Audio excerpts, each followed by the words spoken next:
Hello, everyone. Welcome to Lush and Salty Aquariums. How are we doing? All right, we're looking at the Aqueon Edgelit Nano Cube tank that's in my daughter's room, my youngest child's room. She's away at school, and I take care of the tank religiously, faithfully, lovingly. This is the Buddha tank, and I just did a water change and did a little bit of trimming, but my Buddha, fittingly enough, has turned into a hippie. Look at that shaggy hair of algae covering his visage. You can barely see the features of his face. So, in keeping with the 60s motif, my hippy dippy Buddha has long hair. He's letting his freak flag fly. And the colors of that freak flag are the psychedelic Endler guppy. It's 5 of them, and they're a little fraternity. And they're like 5 little flags, psychedelic flags. They're hybrid species of endlers, pure strain, no guppy mix in there, but different kinds of endlers. I raised all of these males in other tanks, and I put 5 in here, which is pushing the max for a small tank like this, but these are small fish, and they're endlers, and they're hardy, and more is better. So what I love about this, though, normally algae would be a bummer, and it sort of still is a bummer, but I think it's kind of groovy that this Buddha now has a long flowing mane of shaggy locks. Otherwise, the tank's doing pretty well. These are cryptocorn plants right here. I cut the dead leaves, some of the ones that had been melting or showing holes like there. That just happens. You can just cut them away and new growth comes. And those are sort of anchoring the left side of the tank. This is a little bit of Anubias petite.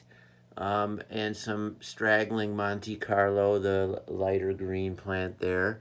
You see a lot of ram's horn snails in this tank. There's one narite snail, the striped one. This is a little messy group of Java moss. And then you see a nice clump of Anubias petite kind of anchoring the right side of Buddha, and then some a different species of Anubias, not a petite variety, in the back. And then I've got what was more obvious, a throne for Buddha. When I first set it up, the driftwood there, it's sort of kind of fallen about, which is okay, sort of Indiana Jones vibe going on in here, like you've discovered Buddha amidst a South American rainforest. Of course, what would Buddha be doing in South America? Fail, history fail. And then up top, rarely is duckweed appreciated, but when it is, it's often for these many fine roots that can hang down and form an upside down carpet, which is kind of cool.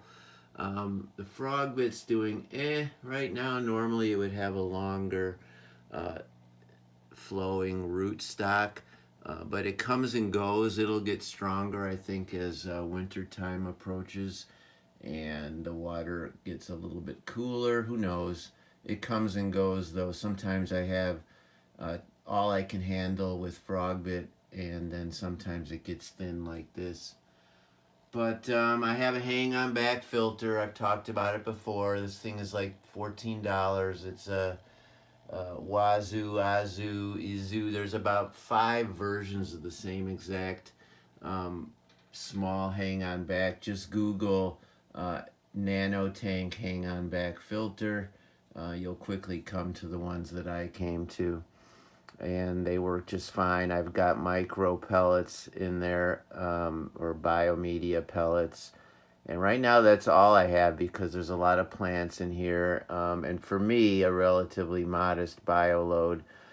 In this tank is also a beta who is in great shape, but just happens to be in the back right now, and I didn't want to scare him out. And also maybe a couple pygmy cories and a couple autosynclus catfish, and that's it, save for the ram's horn snails. There might be a few cherry shrimp, although I think the beta has picked most of them off, which is fine because I have tons, and live food is live food, and I don't mind if my fish are predating on live food because that's keeps them healthy and vigorous and curious. In any event, I hope you enjoyed this peek at Shaggy Buddha, the hippie in my tank. There's a good meme right there, the hippie in my tank. And as always, keep your hands in the tank. Ciao for now.